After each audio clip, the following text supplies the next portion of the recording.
Hi, my name is Ashlyn Rayburn, and today I will be talking about the math lesson that I created for this class, Count 'em Up and Down. The focus of this lesson is to help students learn to count forwards and backwards 1 through 10 without any manipulatives, and they will use this to assist them in their counting efforts in class. The state standard in the state of Alabama is KC.2.90.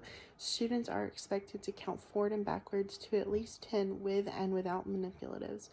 The specific learning target objectives of this lesson is the students knowing how to count to 10 forwards and backwards, and students learning how to place numbers in a correct descending and ascending order.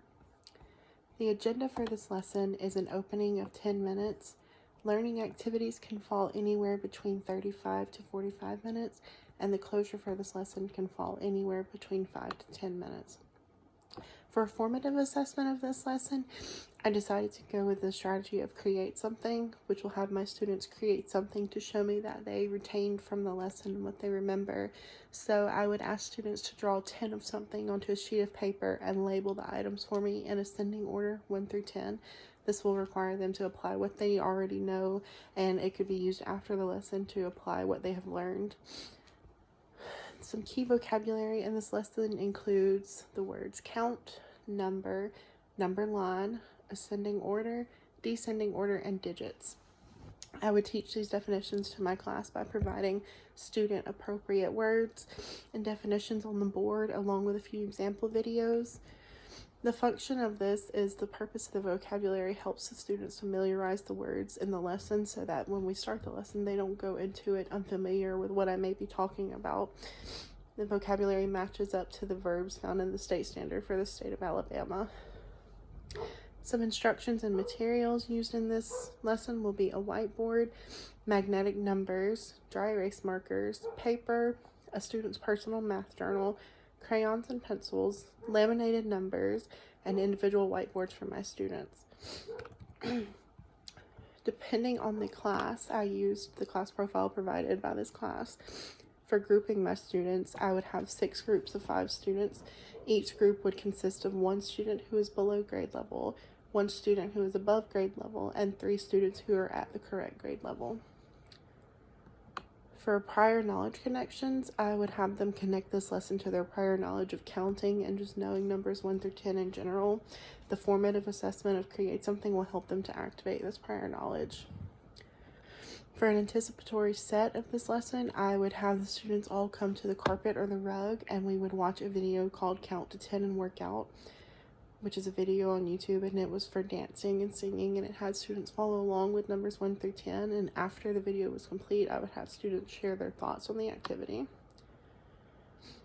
For the learning and teaching activity, I would lay out magnetic numbers on my whiteboard, and I would arrange the numbers in a random order, and I would call on students one at a time and have them come up, and I would start with number 1 and have them place where they think it goes.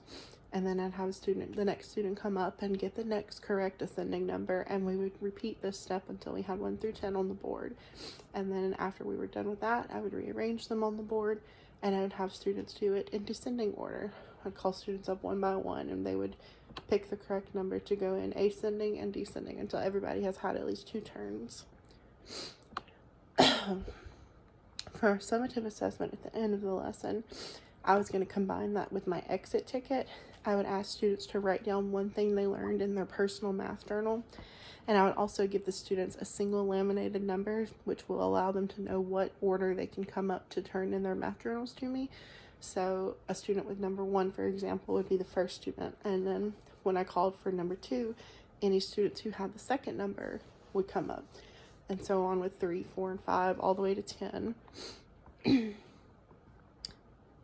For closure of this lesson, we would have one final class discussion after they turned in their math journals, where I would ask the 5 questions. 1, what was your favorite order to line up in, ascending or descending? 2, did they learn anything during the lesson, and if so, what was it? 3, what did you know about counting before today's lesson? 4, how did their drawing/formative assessment relate to the math lesson? And 5, what is something we count in our everyday life? There would be no homework with this lesson, and for differentiation for students, for English language learners, I would provide cheat sheets in their native language that was translated to English numbers. And for special needs students, I would work with these students during the exit tickets and guide them for dismissal if they are struggling. And I'd also use guiding questions if they were struggling with number placement. English language learners would also get a vocabulary cheat sheet and a list of instructions on their desk in their native language to help with the assessment and learning activities. Thank you.